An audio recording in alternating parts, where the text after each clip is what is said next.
పీడీని సతాయించి permission లేకపోయినా అది team లేకపోతే యూనివర్సిటీకి సెలక్షన్కి వెళ్ళేదానికి వరకు అవకాశం ఉండదు. అయితే మా పీడీని మా ప్రిన్సిపాల్ని పీడించి నేను సపరేట్గా వాళ్ళ చేత పర్మిషన్ తీసుకొని వెళ్ళాను. కొన్ని కారణాలను బట్టి నన్ను సెలెక్ట్ చేయాల. బెస్ట్ ఆఫ్ 30లో తీసుకున్నారు కానీ మ్యాచ్ ఆడనివ్వాల. బెస్ట్ ఆఫ్ 30లో తీసుకున్నారు కానీ ఆ 15 మెంబర్స్లో 2 టీమ్స్ ఆడతాయి. ఒక టీంలో ఉన్నాను కానీ ఆడనివ్వాల. తర్వాత ఇంకా ఇదైపోయింది. తర్వాత చాలా నిరుత్సాహంతో వెనక్కి రావాల్సి వచ్చేసింది. ఇప్పుడు వెనక్కి తిరిగి చూసుకుంటే ఎగ్జామ్స్, ప్రాక్టికల్స్, ఇవన్నీ పరిస్థితి ఒక్కసారిగా తర్వాత చూద్దాంలే, మళ్ళీ రాద్దాంలే, ఈసారి రాద్దాంలే అనుకుంటా ఫస్ట్ ఇయర్లో 2-3 ఉన్నాయి, అట్లాగే సెకండ్ ఇయర్లో 2-3 ఉన్నాయి, ఫైనల్ ఇయర్ సబ్జెక్టులు. ఇప్పుడు ఎట్లా పరిస్థితి, తల్లిదండ్రులకి ఏమని సమాధానం చెప్పాలి అనేటువంటి యొక్క పరిస్థితి ఇంకా లాభం లేదు. అనవసరంగా ఎందుకు ఈ పరిస్థితి అనేటువంటిది ఉండి ఇక చనిపోవాలి, మనం అనుకున్నది ఏది అవడం లేదు కదా అనేటువంటి ఒక నిరాశ, ఒక నిస్పృహ లాంటి పరిస్థితుల్లో ఉండి చనిపోవటము ఆలోచిస్తూ ఉంటున్నాయి. అయితే మా నాన్నగారు ఆయన 1990 సంవత్సరంలో దేవుడిని నమ్ముకుంటూ వచ్చినాడు. అప్పుడు అంతకుముందు ఆయన ప్రవర్తనకి ఆ తర్వాత ప్రవర్తనకి చాలా డిఫరెంట్ కనబడుతూ వచ్చేది. ఆ రీతిగా అప్పటి నుంచి మాకు మందిరానికి ఈ యొక్క హెబ్రోన్ ఫెలోషిప్కి సహవాసం ఏర్పడతా వచ్చింది. అంతకుముందు మందిరానికి వెళ్తే మా నాన్న కొట్టేవాడు, క్రైస్తవుడే కానీ మందిరానికి వెళ్తే తిట్టేవాడు. సండే స్కూల్కి పోయేస్తే మందిరానికి ఆదివారం అమ్మ నిలిస్తే తిట్టేవాడు. మీకు ఎప్పుడే ఎందుకు ఈ భక్తి, క్రైస్తవులు అంటేనే పెద్ద మోసం చేసేవాళ్ళు, పేర్లు పెట్టుకుంటారు కానీ భక్తి ఉండదు, పాడు ఉండదు, ఎందుకు మీకు ఇది అలవాటా అని చెప్పేసి మాట్లాడుతూ తిట్టేవాడు. కాబట్టి ఆ యొక్క పరిస్థితి 90 వరకు నాకు దేవుని మందిరానికి సరైనటువంటి సహవాసం లేకుండా పోతా వచ్చింది. అయితే 1990లో ఇట్లనే ఇద్దరు మా అమ్మ మా నాన్న డ్యూటీకి వెళ్ళొచ్చి నేను స్కూల్కి వెళ్ళొచ్చాను. ఈ పైన ఇంటి పైన పడుకొని ఉంటే మందిరం దగ్గర నుంచి ఒక చక్కటి వాక్యం వినబడతా ఉంది. అప్పుడు ఆ వాక్యం వింటా వచ్చినప్పుడు ఎవరు చాలా చక్కగా చెప్తున్నారు, ఇది కదా కరెక్ట్ వాక్యం అంటే, ఇట్లా చెప్పేవాళ్ళు నేను ఎప్పుడు చూడలేదు. అప్పుడప్పుడు వెంటనే ఆన్ ద స్పాట్ నన్ను మా అమ్మని తీసుకొని ఆ మందిరం ఎక్కడని వెతుక్కుంటూ వెళ్తా వచ్చినారు. ఆ టైంలో ఆయన మారు మనసు పొందినాడు. ఒక నెల రోజునే బాప్తిసం తీసుకుంటూ వచ్చాడు. ఆ రీతిగా సహవాసం ఏర్పడతా వచ్చింది. అంతకుముందు నన్ను విపరీతంగా చెడ్డ మాటలు తిట్టేటువంటి వాడు, భయంకరంగా కొట్టేవాడు. ఎప్పుడైతే మారు మనసు పొందాడో ఒక్క మాట మాట్లాడే పని లేదు, ఏమనేవాడు కాదు, అంత చాలా డిఫరెంట్గా ఉండేవాడు. అయితే ఆయన అప్పుడప్పుడు ఏదన్నా సియోని మందిరానికి గుంటూరు అంకులోళ్ళ దగ్గరికి వచ్చినప్పుడు నా రూమ్కి వచ్చేవాడు. అప్పుడు ఒక మాట అనేవాడు. ఏమనేవాడంటే, నువ్వు చేసేవన్నీ నాకు తెలుసు, నువ్వు డబ్బు ఏం అబద్ధాలు చెప్పి తీసుకొస్తున్నావో ఏం చేస్తున్నావో మొత్తం నాకు తెలుసు, అయితే చేసుకో నీ ఇష్టం, నేను దాని గురించి ఏం మాట్లాడను, కానీ ఆదివారం మాత్రం దేవుని సన్నిధికి వెళ్ళటం మర్చిపోవద్దు. ఆదివారం నువ్వు ఎక్కడైనా తిరిగి ఏమైనా చెయ్యి, ఆదివారం మాత్రము ఎక్కడికి వెళ్ళొద్దు, మందిరానికి వెళ్ళు, దేవుని మందిరంలో గడుపు, అంతే. ఆ ఒక్కటి చెయ్యి, నీ నుంచి అంతకు మించి ఆశించేది ఏదీ లేదు. నేను దేవుణ్ణి ఎరకక ముందు నువ్వు బాగా చదువుకోవాలని, ఇంకా మంచి మార్క్స్ వచ్చినా అంతకన్నా ఎక్కువ రావాలా, 100కు 100 రావాలని కొట్టి చాలా ఇబ్బంది పెట్టేవాడిని. ఆ పని ఇప్పుడు చేయను, కాబట్టి ఈ ఒక్క పని మాత్రం చెయ్యి అనే మాట ఆ దినాన జ్ఞాపకం వచ్చి, ఆ ఆత్మహత్య చేసుకోవాలనుకునేటువంటి దినాల్లో సరే నేను అనుకున్న ఆశ ఎట్లాగూ నెరవేర్చబడలేదు, కాబట్టి కనీసం మందిరానికి వెళ్తే వాడు మందిరానికి వచ్చాడన్న అంకులు చెప్తారు కదా, ఏమన్నా ఇదైతే అప్పుడు ఆ మాటను బట్టి అయినా సంతోషపడతాడు కదా అని మందిరానికి వెళ్ళటం జరిగిందండి. మందిరానికి వెళ్ళటం జరుగుతూ వచ్చినప్పుడు అది మార్చి 2000 సంవత్సరము మార్చి నెల 29వ తారీఖు మందిరానికి వెళ్తూ వస్తే ఎంత ఆశ్చర్యం అంటే, యెషయా గ్రంథము 41వ అధ్యాయము 10వ వచనం. యెషయా గ్రంథము 41వ అధ్యాయము 8 నుంచి 9, 10 కలిసి ఉంటాయండి. 8 నుంచి 10 వరకు. నా సేవకుడు అయిన ఇశ్రాయేలు, నేను ఏర్పరచుకున్న యాకోబు, నా స్నేహితుని అబ్రాహాము సంతానమా, భూదిగంతములు నేను పట్టుకొని దాని కొలను పిలుచుకొని వాడా, నీవు నా దాసుడు నీవు, నేను నిన్ను ఉపేక్షింప ఏర్పరచుకొని నేనుతో చెప్పి ఉన్నా, నీకు తోడై ఉన్నాను, భయపడకుము, నేను నీ దేవుణ్ణి ఉన్నాను, దిగులు పడకుము, నేను నిన్ను బలపరుతును, నీకు సహాయం చేయవాడు నేనే, నీతి నా దక్షిణంతో నిన్ను ఆదుకొందును అని ఈ యొక్క మాటను ఆధారంగా చేసుకొని, అప్పుడు సార్వత్రిక సంఘ వాగ్దానం ఇదే. ఈ మాటను ఆధారంగా చేసుకొని సియోను సాయంత్రం పూట సువార్త మీటింగ్ చెప్తా ఉన్నారు. ఒక అంకులు చెప్తా ఉంటే ఏదో చాలా ధైర్యం అనిపిస్తూ ఉంది. ఎందుకు చనిపోవాలి? దేవుడు సహాయం చేస్తున్నాడు అంటున్నాడు కదా, దిగులు పడద్దు అంటున్నాడు కదా, తోడుగా ఉన్నా అంటున్నాడు కదా, భయపడద్దు అంటున్నాడు కదా, ఇప్పుడు చనిపోవాల్సిన అవసరం ఏముందబ్బా అని చెప్పేసి నెమ్మదిగా ఉంది. ఏదో చాలా ప్రశాంతంగా ఉంది, ఏం పర్వాలేదులే అనేటువంటి ఒక నిబ్బరం ఉంది. అయితే కొద్దిసేపే ఉంది ఆ సంతోషము. ఆ వాక్యం చెప్పేటువంటి ఆయన, ఈ వాక్యము అందరికీ కాదు, ఇశ్రాయేలుగా ఉంటే నీకు నెరవేర్చబడుతుంది కానీ యాకోబుగా ఉంటే నెరవేర్చబడదు. ఇది నీకని సంతోషపడుతున్నావేమో, నువ్వు ఇశ్రాయేలువా యాకోబు ఒకసారి పరీక్షించుకుంటే అయిపోయింది. ఇక అక్కడ కూర్చోబుద్ధి కావడంలా, బయటికి వెళ్ళిపోవాలనిపిస్తూ ఉంది.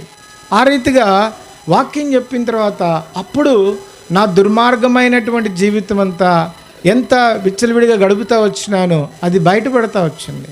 నిజంగా యాకోబులాగా నేను మోసగాడినే కదా అని నా పాపము నాకు స్పష్టంగా కనబడుతూ ఉంది. దాన్ని బట్టే ఈనాడు ఈ పరిస్థితి, అంతేగాని వేరేదేది కాదు అనేటువంటి పరిస్థితి నాకు గమనిస్తూ వస్తూ ఉంది. అప్పుడు విపరీతంగా ఏడుపు వస్తూ ఉంది. అక్కడ కూర్చోలేకపోతున్నాను.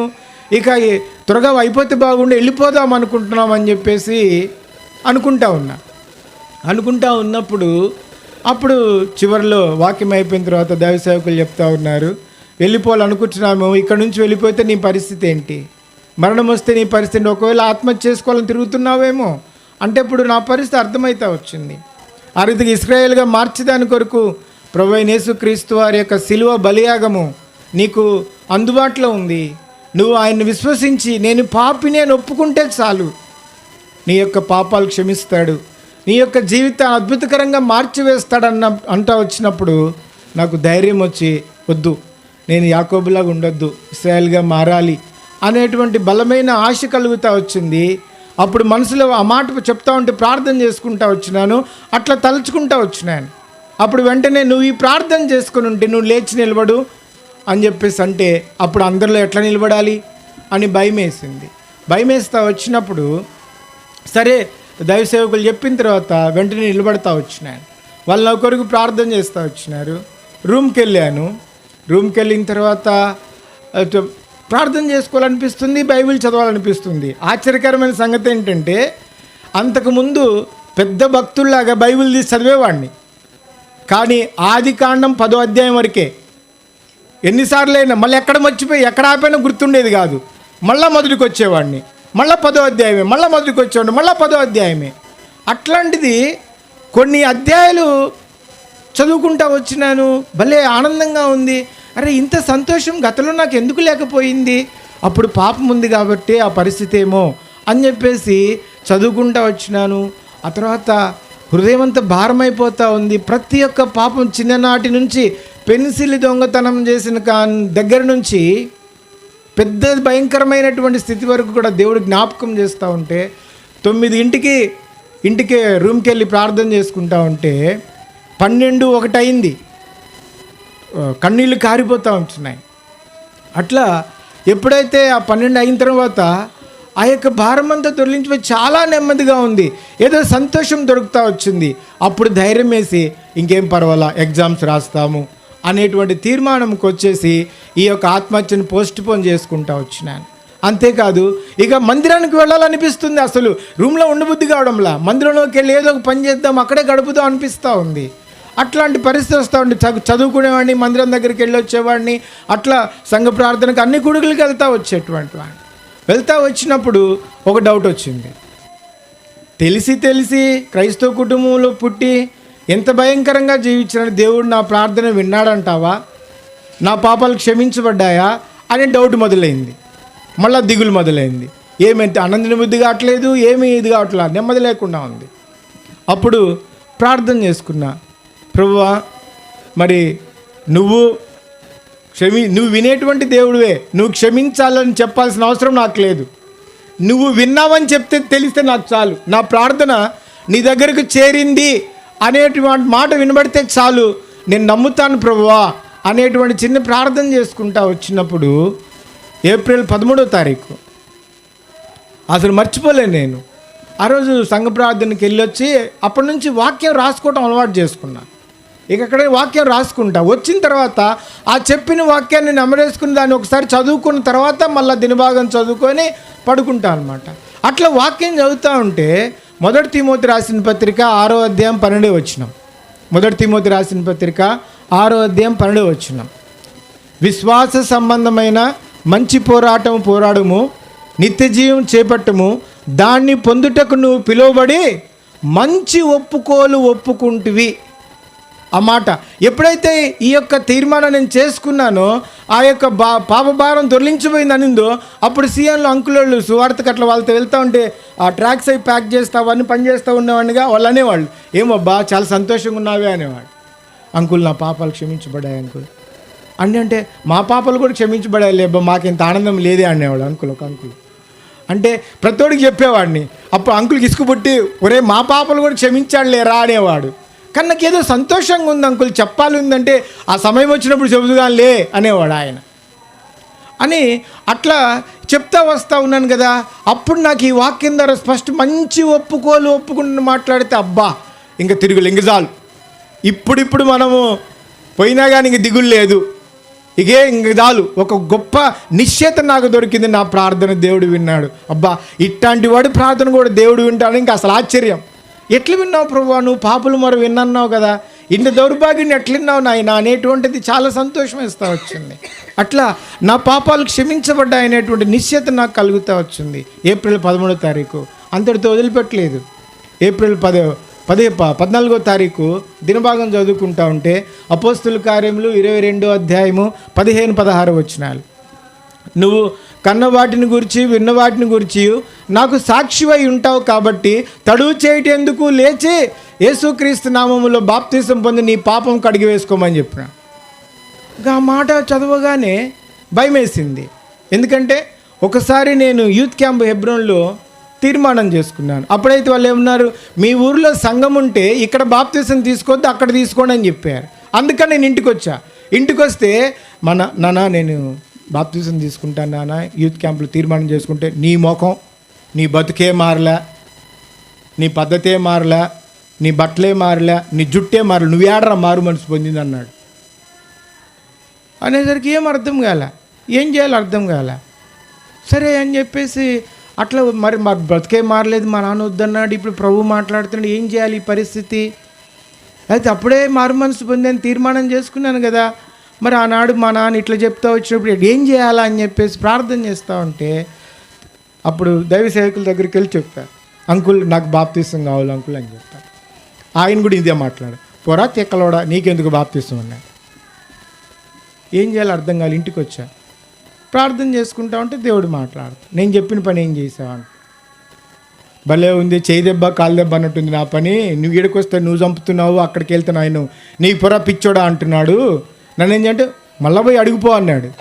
మళ్ళీ రెండోసారి వెళ్ళా, నీకేం పని పాట లేదేమరా, మందిరం చుట్టే తిరుగుతూ ఉంటావు, ఇంక వదిలిపెట్టవా మందిరాన్ని, ఏంది మళ్ళీ బాప్తిసం కావాలన్న ఆయనే. అవును అంకుల్ అంటే పో ఇంటికి పో, లేకపోతే అన్నం తినిపో అని అన్నాడు. ఏం చేయాలో అర్థం కాదు. ఇంటికి వచ్చేసా. ఇప్పుడు మళ్ళీ ప్రార్థన చేసుకుంటే ప్రభు మళ్ళీ మాట్లాడుతున్నాడు. నేను చెప్పిన పని నమ్మతున్నట్లా మనసులో అంతరంగంలో ఎంత చదువుతున్నా కూడా ఇదే ఆలాపన వస్తూ ఉంది, కానీ ఏమాత్రము ముందుకెళ్ళట్లా బైబిల్ చదువుతున్నా కూడా. అప్పుడు దేవుడు అంటే నిజంగా నువ్వు పిచ్చోడు వేరా అంటే ఏంటి ప్రభు అంటే, నాకు బాప్తీసం కావాలి కాదు, బాప్తీసం కొరకు దేవుడు నన్ను ప్రేరేపిస్తున్నాడని చెప్పి అడుగురా అని చెప్పన్నాడు. అప్పుడు వెళ్తే నీకు ఎన్నిసార్లు చెప్పినా ఏం బుద్ధి ఏం లేదురా నీకు అన్నాడు. అబ్బా అంటే ఇంక సరే సైలెంట్గా ఉన్నా. ఏందో చెప్పు అన్నాడు. బాప్తిసం గురించి పలానా వాక్యం ద్వారా దేవుడు నాతో మాట్లాడుతున్నాడు అంకుల్, అది నాకు అవసరం అంకుల్ అంటే, నిజమా రా కూర్చుందాం రా అని అప్పుడు రూమ్లోకి తీసుకెళ్ళినాడు. కూర్చో అంక చెప్పు నీ కథ ఏందో అంటే, ఏది అంకుల్ ఇప్పుడు వాక్యం చూపిస్తే ఇట్లా వాక్యం ద్వారా అపోస్తలుల 22వ అధ్యాయం అంటే, అసలు నువ్వు పాపాలు ఒప్పుకున్నావంటే పలానా రోజు తీర్మానం చేసుకున్నాం కదా అంకుల్, మీరు చూశారు కదా అని చెప్పి. నిజమేనా, ఓకే రైట్, నీ పాపాలు క్షమించబడ్డాయంటే దొరికింది అంకుల్ నిశ్చయిత, ఎట్లా చెప్పగలవు అంటే 1 తిమోతి రాసిన పత్రిక 6వ అధ్యాయం 12వ వచనం ఇట్లా మాట్లాడిన అంకుల్ అంటే, వెరీ గుడ్ అనగానే రేపు 17వ తారీఖు ప్రతిపాళ్ళ బాప్తీసులు ఉన్నాయి, సిద్ధపడన్నాడు. మరి ముందు చెప్పలేదే, నాకు అప్పుడు కడుపులో మండింది. విపరీతమైన కోపం వచ్చింది. 3 సార్లు వస్తే 10వ తారీఖు ఇది ఒక మాట చెప్పొచ్చు కదా, ఏంటి పరిస్థితి, ఆయన ఎంత చెప్పినాడు, ఈరోజేమో ఇట్లా అన్నాడు ఏంటి అబ్బా అని చెప్పేసి. అంటే ఆశ్చర్యం ఏంటంటే ఆ బాప్తిసాల రోజు నేను మందిరానికి పోవాలి, ఇంకా ఆయన వచ్చినాడు. ఎప్పుడు వ్యాన్లో పోయేవాడు, సేవకులు ట్రడ్మిల్లో ఉన్న వాళ్ళతో పోయేవాడు, వాళ్ళతో పోయేవాడు. పోలే, ఆయన ఇంటికి వచ్చినాడు. ఇంటికి వచ్చి రెడీ అయినావా, బట్టలు తీసుకున్నావా అంటే నా దగ్గర బట్టలు వెళ్ళంటే ఏమొద్దు ఉన్నాయో తెచ్చుకొని రా, బస్సుకు పోతుంది వెళ్ళాడు. బస్సుకి ఇదేంది, బస్సుకు పోదాం అంటాడు ఏంది అని చెప్పి ఆశ్చర్యపోతుంటే ఎంట పెట్టుకొని తీసుకెళ్ళి బాప్తీసం ఇచ్చి వాక్యం చెప్పి బాప్తీసం ఇచ్చినారు. ఆ రీతిగా 2000 సంవత్సరం ఏప్రిల్ 17వ తారీఖున ఆ రీతిగా బాప్తీసంలో సాక్ష్యం ఇచ్చేదాని కొరకు ప్రభు కృప చూపిస్తూ వచ్చినాడు. అప్పుడు కీర్తన 91వ అధ్యాయం 14వ వచనాన్ని వాగ్దానంగా ఇస్తూ వచ్చినాడు. అతడు నా నామం ఎరిగి నన్ను ప్రేమించిన అతను ఘనపరిచిన నేను తప్పించదని చెప్తా వస్తాడు. ఆ రీతిగా వాగ్దానం ఇస్తూ వచ్చినాడు. అప్పుడు నా లైఫ్లో ఎప్పుడు కూడా సండే స్కూల్కి మా నాన్న పోనిచ్చేవాడిగా. కొత్తగా అప్పుడేమో ఇది ఏమొచ్చిందంటే VBS వచ్చింది. ఫస్ట్ VBS నా లైఫ్లో. ఇక సంవత్సరం పిల్లోడి కింద లెక్క అనుకుంటా నేను అప్పుడు. ఆ రీతిగా VBS వస్తే ఇక అప్పుడు కిచెన్ డ్యూటీ వేశారు. అప్పుడు ఇస్సాక్ అంకుల్ ఉండేవాడు సీఎంలో, బాగా వంట చేశాడు, ఆర్మీ రిటైర్ అనమాట. అంకుల్ కింద వేసేవాళ్ళు. వేస్తే అంకుల్ ఏం చేసినాడు, అక్కడ చింతపండు పెట్టాను పిసుకుపో అన్నాడు. నేను డైరెక్ట్ పోయి చెయ్యి పెట్టా, కాలిపోయింది చెయ్యి. ఏంది అంకుల్ ఏంది ఇట్లా చేసినా అని చెప్పి కోపం వచ్చింది, ఏం అనలేంగా. సరే అని చెప్పి ఏంటి అంకుల్ కాలిందా అన్నాడు. కాలిందంటే పోయి పిసుకుపో అంటే పెట్టడమేనా, అది వేడిగా ఉందా చల్లగా ఉందో చూసుకోవద్దా అలా. ఇంకా ఏడుపు వస్తుంది, కోపం వస్తుంది, ఏం చేయలేక అంతే మళ్ళీ కొన్ని చన్నీళ్ళు కలుపుకొని దాన్ని శుభ్రంగా పిసికి VBS కొరకు వంట చేసి రూమ్కి వెళ్ళిపోయి రెడీ వచ్చి ఇంక వడ్డిస్తూ ఉంటే సర్వింగ్ దగ్గరికి వెళ్ళు అన్నాడు. వెళ్ళి వడ్డిస్తూ ఉంటే అప్పుడు అన్నాడు, చాలామంది మేము కూడా చేస్తాం, అది చేస్తాం, ఇది చేస్తాం, వస్తాం, కానీ ఎవడు అంతవరకు నిలబడ్డు, ఊరికే నేను కూడా చేశానని షో చేస్తానికి వస్తారు, కానీ మరి ముఖ్యంగా వంట దగ్గర ఎవడు నిలబడ్డు, నువ్వు ఉంటావా పోతావా అని చిన్న టెస్ట్ చేసేయాలి అబ్బాయి, ఏమనుకోబాక అన్నాడు. సరే ఇంకా అనిపించింది, సరే నెమ్మది అనిపించింది.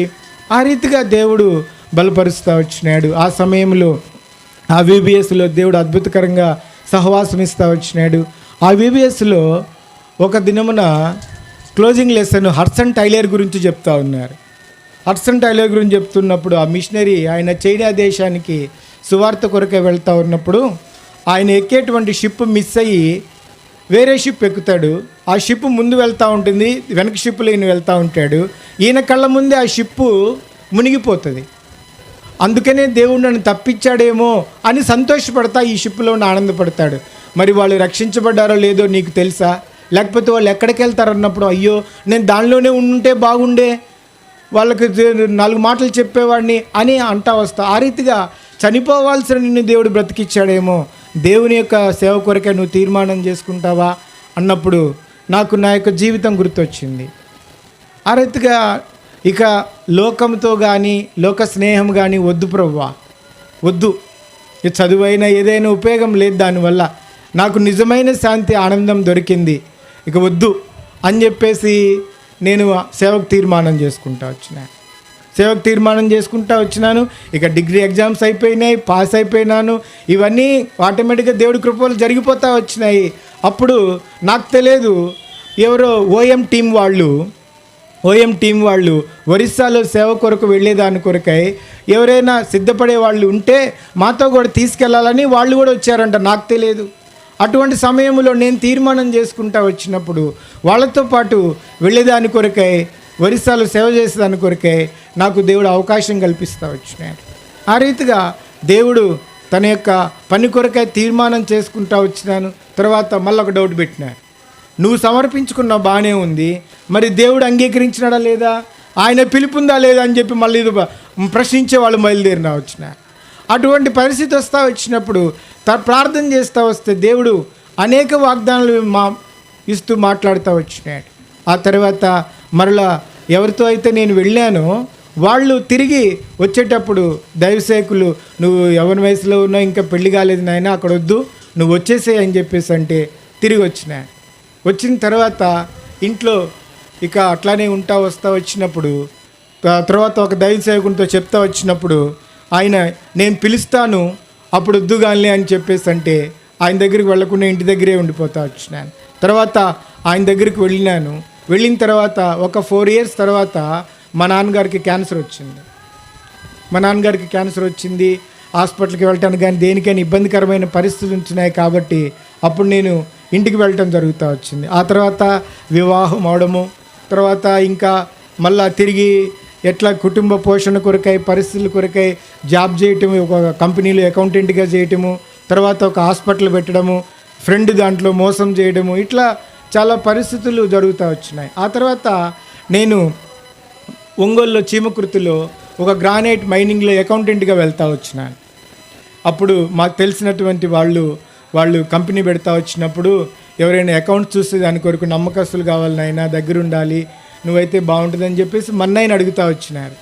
అప్పుడు లేదు నేను రాను, నాకు వేరే పరిస్థితులు ఉన్నాయి, నేను ఇట్లా సేవకి వెళ్ళాలంటే మన్నయ్య విపరీతంగా తిట్టినాడు. నువ్వు అసలు చెప్పిన మాట వినువా, నువ్వు ఏదైనా అసలు నువ్వు చదివేంటి, నీ పరిస్థితి ఏంటి, నువ్వు ఒక్కడు ఇంత పెట్టుకొని పోయి సేవ అంటావేంటి, అట్లాంటి వాడికి పెళ్ళెందుకు చేసుకున్నావు, అసలు నీకు పెళ్ళెందుకు మరి సేవకు పోయేవాడికి, అసలు ఇవన్నీ ఏంట్రా అని చెప్పి వాళ్ళు అన్నిలు దారుణంగా తిడతా వచ్చినాడు. సరే అని చెప్పేసి ఇంట్లో పరిస్థితిని బట్టి అప్పుడు అకౌంటెంట్గా వెళ్తా వచ్చినాను. ఆ సమయంలో ఇక్కడ స్థానికంగా ఉండేటప్పుడు దైవ సేవకులు ఎవరైనా బయట సువార్తకు కానీ దేనికైనా పిలిస్తే టైటస్ మాత్రం పంపించేవాళ్ళు అనేవాళ్ళు కాదు, ఎవరైనా తీసుకెళ్ళేవాళ్ళు. ఆయన మాకు కావాలా, ఏదో వాయిద్యం వాయించడానికో దానికో దేనికో పాటలకో కావాలా, టైటస్ మాత్రం పంపించామనేవాళ్ళు. అట్లాంటిది ఇక్కడ జాబ్ కొరకై వచ్చిన తర్వాత ఇక నాకు కొంచెం స్వేచ్ఛ ఏర్పడతా వచ్చి ఛత్తీస్గఢ్లో విశ్వాస్ పాల్ అన్న ఒకసారి సువార్తకు నా గురించి వేరే మా ఫ్రెండ్ దుబాయ్లో ఉంటాడు, తను చెప్పాడు ఇట్లా మేమిద్దరం కలిసి చదువుకున్నాము, మేమిద్దరం క్లాస్మేట్స్, నాకన్నా ముందు వాడు బాప్తిసం తీసుకొని మారు మనసు పొందాడు, ఇట్లా ఒరిస్సా కూడా పోయొచ్చాడు, మీరు వాడికి ఏమైనా హెల్ప్ చేస్తే ఉపయోగపడతాడు, వాడిని మీరు కన్సల్ట్ చేయండి అని చెప్తే వచ్చినప్పుడు అన్న ఫోన్ చేసి సువార్త కొరకే రమ్మన్నాడు. అప్పుడు ఆ సువార్త కొరకు వెళ్తా వచ్చినప్పుడు అట్లా దేవుడు మరలా తిరిగి ఈ పిలుపు సేవ తీర్మానం అనే విషయాల్లో మాట్లాడుతూ వస్తూ ఉంటే అప్పుడు నా భార్యతో పంచుకుంటే నువ్వు వెళ్ళు, ఇక ఈ పరిస్థితుల్లో నేను మాత్రము రాలేను అనేటువంటి పరిస్థితుల్లో ఉంటా వచ్చినప్పుడు అట్లా అక్కడికి అన్న దగ్గరికి సువార్తకు వెళ్ళొస్తూ ఉన్నాను. ఆ టైంలో ప్రభువు నాతో మాట్లాడితే అప్పుడు నేను ఒరిస్సా డైరెక్ట్గా వెళ్ళిపోతూ వచ్చినాను. 2020 నుంచి 2022 వరకు కూడా ఒరిస్సా రాయగడ అనేటువంటి జిల్లాలో ఉండి, రాయగడ టౌన్లోనే ఉండి ఆ జిల్లా అంతా సువార్త చేస్తూ వచ్చినాను. ఒరిస్సాలో ఒక బ్లాక్ సిస్టమ్ అంటారు, ఇక్కడ మనకి రెవెన్యూ డివిజన్స్ పంచాయతీలు ఎట్లా ఉంటాయో అట్లా బ్లాక్స్ ఉంటాయన్నమాట. అట్లా రాయగడలో 11 బ్లాక్స్ ఉన్నాయి ఆ జిల్లా మొత్తంలో. ఇప్పటికి కూడా అక్కడ ఏముంటుందంటే సంతల కల్చర్ ఉంటుంది. ప్రతి సోమవారం నుంచి శనివారం వరకు ఒక్కొక్క రోజు ఒక్కొక్క ఊరిలో సంత జరుగుతుంది. సువార్త చేద్దామని ఎవరింటికన్నా వెళ్ళినా కూడా భయంకరంగా కొడతారు, పరిస్థితి దారుణంగా ఉంటుంది. అప్పుడు ఏం చేయాలి ప్రభు అని చెప్పేసి ఆలోచన చేస్తూ వచ్చినప్పుడు ప్రభు ఈ చక్కటి ఆలోచన ఇస్తూ వచ్చినాడు. సామెతల గ్రంథం 1వ అధ్యాయంలో జ్ఞానము సంత వీధుల్లో కేక వేయిచున్నది అనే మాట ద్వారా మాట్లాడి సువార్త అంటే గొప్ప దర్శనం ఇది అనే మాట్లాడుతూ వచ్చినప్పుడు అప్పుడు మొత్తం సర్వే చేస్తే 80 సంతలు ఉన్నాయి. అవన్నీ గ్యాదర్ చేసుకొని కొంతమంది సహోదరులు హైదరాబాద్ నుంచి వచ్చి హెల్ప్ చేసేవాళ్ళు, మేము టీమ్గా వెళ్ళి అక్కడ ఫస్ట్ సువార్త పత్రికలు పంచేవాళ్ళం. ఎవరైనా డిస్టర్బెన్స్ చేసేవాళ్ళు ఉంటే అసలు పంచనీయరు. అట్లా ప్రశాంతంగా పంచే పరిస్థితి ఉందంటే ఆటోమేటిక్గా ఓపెన్ ఎయిర్ చేస్తానికి అవకాశం ఉందని ఒక స్టాండ్ వేసి ఒక 20 నిమిషాలు వాక్యం చెప్పేసి వచ్చేవాళ్ళం. ఆ రీతిగా 2020 నుంచి 2022 వరకు ఒరిస్సా ప్రాంతంలో వాళ్ళ పూర్తిగా సేవ చేస్తాను కొరకే దేవుడు సహాయం చేస్తూ వచ్చినాడు. ఆ తర్వాత ఫస్ట్ గాస్పెల్లో కొట్టారు, లాస్ట్ గాస్పెల్లో ఇంకా మరీ ఎక్కువగా టార్గెట్ చేశారు గుర్తుపెట్టుకొని. అంతేకాదు మా హౌస్ ఓనర్కి ఫోన్ చేసి నువ్వు వాళ్ళకి ఎందుకు హౌస్ ఇచ్చావు, వాళ్ళకి ఖాళీ చేయించు అని చెప్పేసి వాళ్ళ ద్వారా ఒత్తిడి తీసుకొచ్చి అక్కడ ఖాళీ చేస్తూ వచ్చినారు. ఆ కారణమును బట్టి మేము తిరిగి వెనక రావడం జరుగుతూ వచ్చింది. అక్కడ పరిస్థితులు చాలా వ్యతిరేకంగా ఉన్నాయి ఇప్పుడైతే. సరే, అప్పుడు ద్వారం తెరవబడుతూ వచ్చింది కాబట్టి దేవుడి దయ వల్ల ఆ యొక్క జిల్లా మొత్తము చేస్తూ వచ్చినాము. అప్పుడు ఒక 4 సేవకులు ఎప్పటి నుంచో సేవ చేసేవాళ్ళే ఇట్లా ఇట్లా సువార్త ఎవరు చేయరు సార్ ఇక్కడ, ఇది చాలా బాగుంది, ఇది మాకు చాలా ఆత్మీయంగా ఉంది, మేము మీతో కలిసి చేస్తామని ఒక 4 సేవకులు ముందుకొచ్చి వాళ్ళు ఎప్పుడైనా సరే ఒరియాలో పాటలు విషయంలో కానీ ట్రాన్స్లేషన్ విషయంలో కానీ ఎంతో, నేను హిందీలో చెప్తే వాళ్ళు ఒరియాలో చెప్పేవాళ్ళు. ఆ రీతికి ఎంతో ప్రోత్సాహకరంగా అక్కడ ఆ దేవుడి యొక్క పని, ఆ సువార్త పని ముగించే దాని కొరకై అవకాశం ఇస్తూ వచ్చినాడు. ఆ రీతిగా దేవుడు నా యొక్క జీవితంలో ఎన్నో గొప్ప కార్యాలు చేస్తూ వచ్చినాడు. అంతేకాదు, ఎప్పుడో చనిపోవాల్సినటువంటి బ్రతుకు అసలు ఇప్పటికీ ఆశ్చర్యం వేస్తుంది. నాకు డౌట్ వస్తుంది, నేనైనా బ్రతుకుంది అనిపిస్తుంది. ఆ రీతిగా దేవుడు రక్షించడమే కాదు, ఎంతోమంది పిలుపొందుకొని సేవ చేసే గొప్ప గొప్ప వాళ్ళు ఉన్నారు. వాళ్ళతో నేను సాటైన వాడిని కాదు, కానీ వాళ్ళతో ఒకటిగా ఉండేదాని కొరకై దేవుడు నాకు అవకాశం ఇస్తూ వచ్చినాడు. చివరిగా 2 విషయాలు మీతో చెప్తాను. నేను ఈ సేవను, దేవుని యొక్క పిలుపును కొంచెం పెడచెవిని పెట్టి నా పనిపాటలు కుటుంబ పరిస్థితులే చూసుకుంటూ అజ్ఞానంలో ఉంటా వచ్చినప్పుడు మా బాబుకు భయంకరమైన యాక్సిడెంట్ అయింది. ఇక్కడ తల, ఈ చర్మం అంతా లేచిపోతూ వచ్చినప్పుడు అప్పుడు ఆర్థికమైన ఇబ్బందులు వచ్చినప్పుడు మాచర్ల వైద్యం అంటే మాయ వైద్యం. అంతే. షుగరు 100 ఉన్నా కూడా 190 చూపిస్తారు. అన్నీ వాళ్ళ చేతుల్లోనే, అన్నీ తగ్గింది వాళ్ళ చేతుల్లోనే, పెరిగింది వాళ్ళ చేతుల్లో, మొత్తం అంతే. అటువంటి యొక్క పరిస్థితి అనమాట. అది మాచర్ల అంటేనే మాయచర్ల, అది పరిస్థితి. కాబట్టి అందుకని చిన్నపిల్లలకి డాక్టర్ అయితే ఇక తప్పకుండా పిడుగురాలు రావాలి. శివారెడ్డి గారు అని ఒక డాక్టర్ ఉంటారు, అక్కడికి రావాల్సిందే. ఆ పరిస్థితుల్లో మా డాక్టర్ ఈఎస్ఐ డాక్టర్ గారు చెప్తే, ఆయన సార్ ఇట్లా అయిందంటే నువ్వు ఇమీడియట్గా బాబుని తీసుకొని శివారెడ్డి గారికి వెళ్ళి నేను ఫోన్ చేస్తాను, నేను చెప్తాలే అన్నాడు. సార్ కొంచెం ఇబ్బందిగా ఉంది సార్ అంటే, నువ్వు వెళ్ళిపోరా నేను చెప్తాను, ఏం పర్వాలేదులే అని చెప్పేసి అంటే చూసి బాబు ఇదేమన్నా వేరుగా అవుతుందేమో, నేను వేరే డాక్టర్కి చెప్తాను చూసుకో అని చెప్పిన తర్వాత ఆయన ఎంత ఆశ్చర్యం అంటే అండి, చూస్తేనేమో ఒక పుచ్చకాయ ముక్క తీస్తాం చూసావా, అట్లా కనపడుతుంది తలకాయ. ఇక్కడ మాచల్లోనేమో అనవసరమైన ట్రీట్మెంట్ అంతా చేశారు, వాడు జుట్టు కత్తిరించి ఏందేందో చేశారు. సరే ఆయన తీసుకెళ్తే అసలు మీ ఊళ్ళో వాళ్ళు డాక్టర్లేనాయా అన్నారు. అని అసలు ఎందుకు ఆర్టీ ఫార్సిప్స్ లోపల పెట్టి ఇట్లా బయటికి లాగానే చర్మం అంతా బయటకు వచ్చేసి తలకాయ అతుక్కుపోయింది. అనవసరంగా వాడి జుట్టు కత్తిరించి ఎడదాకా తీసుకొచ్చి ఇప్పుడు అదంతా కడిగి శుభ్రం చేస్తే కానీ ఇది అటాచ్ చేయలేమని చెప్పేసి కుట్లేసి చేస్తూ వచ్చి అద్భుతకరంగా దేవుడు కాపాడుతూ వచ్చినాడు. అయితే వాడు చిన్న వయసులో ఉన్నప్పుడు, 3-4 ఏళ్ళ వయసులో ఉన్నప్పుడు వాడు రాత్రిపూట్లేసి నా చెయ్యి పడిపోయింది, కాలు పడిపోయింది డాడీ, నా కాలుకి ఏదో అవుతుంది, నా చెయ్యిని ఏడ్చేవాడు. మాకు తెలియదు ఏమైందో. ఆ యాక్సిడెంట్ అయితే వచ్చినప్పుడు ఏంటి పరిస్థితి ప్రభువా అంటా వచ్చినప్పుడు, ఆ ప్రభు నీ మేలు కొరకే అని మాట్లాడితే ఇదేం మేలు స్వామి అనుకుంటా వచ్చినా నేను. అయితే అప్పుడు ఎందుకైనా మంచిది నువ్వు బ్రెయిన్ ఎక్స్రే తీపిచ్చు, బ్రెయిన్ స్కానింగ్ తీపిచ్చు, అది తీపించకుండా ఉండబాకని చెప్పిన తర్వాత వాడి బ్రెయిన్లో సిస్ట్ ఉందని బయటపడింది. అది పెరుగుతూ వస్తే 13-14 ఏళ్ళ వయసు వచ్చరికే వాడికి పెరాలసిస్ వచ్చేదని చెప్పినారు. ఆ బ్రెయిన్లో ఉన్న సమస్య బయటికి తీసుకొచ్చే దాని కొరకే దేవుడి అనుమతిస్తూ వచ్చినాడు.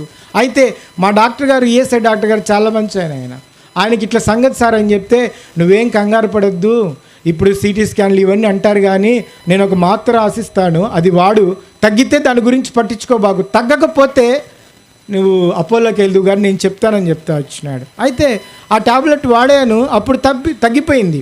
కానీ ఈ పరిస్థితి ఉంది కాబట్టి అప్పుడు బయటపడతా వస్తే అప్పుడు సార్కి చూపిస్తా వస్తే ఇది దెబ్బ వల్ల వచ్చింది కాదు, వీడికి ఆల్రెడీ చిన్నప్పుడు పడ్డట్టున్నాడు, వాడు ఉయ్యాలు వేసేటప్పుడు ఎప్పుడు తెలియకుండా పడతారు, దానివల్ల వచ్చి ఉంటుంది ఇది, అయితే ఇది కొంచెం సీరియస్గానే తీసుకోవాలి, నువ్వు ఎందుకని అపోలోకి వెళ్ళి తీసుకెళ్ళని మాట్లాడుతూ వచ్చినప్పుడు అక్కడ తీసుకెళ్తా వచ్చినాము. డాక్టర్స్ చూసి ఇది చాలా చిన్న సమస్య, ఇంకా ఇంత పెద్ద పెద్ద సమస్యలు ఉన్నటువంటి వాళ్ళు ఉన్నారు, నువ్వేం భయపడద్దు, ఒక టాబ్లెట్ ఇస్తాను, 1 నెల రోజులు వాడు, తగ్గితే ఇంక నువ్వు మళ్ళీ రావద్దు, లేకపోతే మరలా రా, అంతేగాని ఇంకెవరికి కూడా చెప్పొద్దు, ఏ డాక్టర్తో కూడా నువ్వు సంప్రదించొద్దు ఈ విషయాలు అని చెప్పేసి మాట్లాడుతూ వస్తే ఇప్పటికీ బాబు 10th క్లాస్ చదువుతున్నాడు, ఆ సమస్యే రాలేదు, చాలా ఆరోగ్యంగా మంచిగా ఉంటా వచ్చినాడు. ఆ రీతిగా దేవుడు చాలా విషయాల్లో కృప చూపిస్తూ వచ్చినాడు. ఇదే పరిస్థితుల్లో ఆ బాబు కోసం ఇట్లా వెళ్తే మా పాప తప్పిపోయింది. అప్పుడు ఏమి, ఈ పిల్లోని చూసుకోవాలి అర్థం కాల, పాపను చూసుకోవాలి అర్థం కాల, పాప తప్పిపోయింది. ఏం చేయాలి అర్థం కాల. ఈమెం చేసింది, ఈమె పిల్లోడిని వేరే ఎవరికో ఇచ్చేసి వచ్చేసింది. పిల్లోడు ఏంటంటే పిల్లోడే. అట్లాంటి పరిస్థితులు వచ్చినప్పుడు ప్రభువా ఏమేమన్న విషయంలో నీకు అవిధేయత చూపిస్తున్నానని ఏమన్నా ఇచ్చేస్తున్నాను క్షమించు ప్రభువా, అయితే నిన్ను విడిచిపెట్టి మాత్రం పోను, ఏదైనా మరణం తప్ప ఏది నిన్ను నన్ను వేరు చేయదు అనేటువంటిది మాత్రం స్థిరంగా నీకు మాటిస్తున్నాను ప్రభువా అని ఒక తీర్మానం చేసుకుంటా వస్తూ వచ్చినాను. అది మా సేవకులు చెప్తా వచ్చినారు. వెంటనే పోలీసులు ఫోన్ చేస్తూ వచ్చి మీ పాప దొరికింది, వచ్చి తీసుకెళ్ళండి అన్నారు. ఆ రీతిగా దేవుడు ఎన్నో గొప్ప కార్యాలు చేస్తూ వచ్చినాడు. వర్ణించలేనటువంటి కార్యాలు చేస్తూ వచ్చినాడు. ఆ రీతిగా దేవుడు రక్షించడం మాత్రమే కాకుండా తను సేవించేటువంటి భాగ్యం నాకు ఇస్తూ వచ్చినాడు. ఆ రీతిగా తన యొక్క దాసులతో సహదాసులుగా ఉంటూ ఆ దేవుని యొక్క సహవాస అనుభవిస్తూ ఈ చీకటి లోకములో నిజమైనటువంటి శాంతి, నిజమైనటువంటి నెమ్మది కలిగి ఏదైతే కలిగామో అదే. డబ్బులు ఇవ్వలేంగా, ఆస్తులు ఇవ్వలేంగా, పక్క వాళ్ళకి ఇస్తామా? ఎంత ఇచ్చినా మనకే సరిపోదు అనుకుంటాంగా, ఇలేంగా. అందుకే దేవుడు తెలుసు. అందుకనే నువ్వు ఎట్టాగి లేవురా, నీకు ఇచ్చిన సంతోషం అన్నాయి, నీకు ఇచ్చిన రక్షణ అని ఈ భాగ్యం ఇస్తా వచ్చినాడు. ఈ కొద్ది సాక్ష్యాన్ని దేవుడు దీవించును గాక.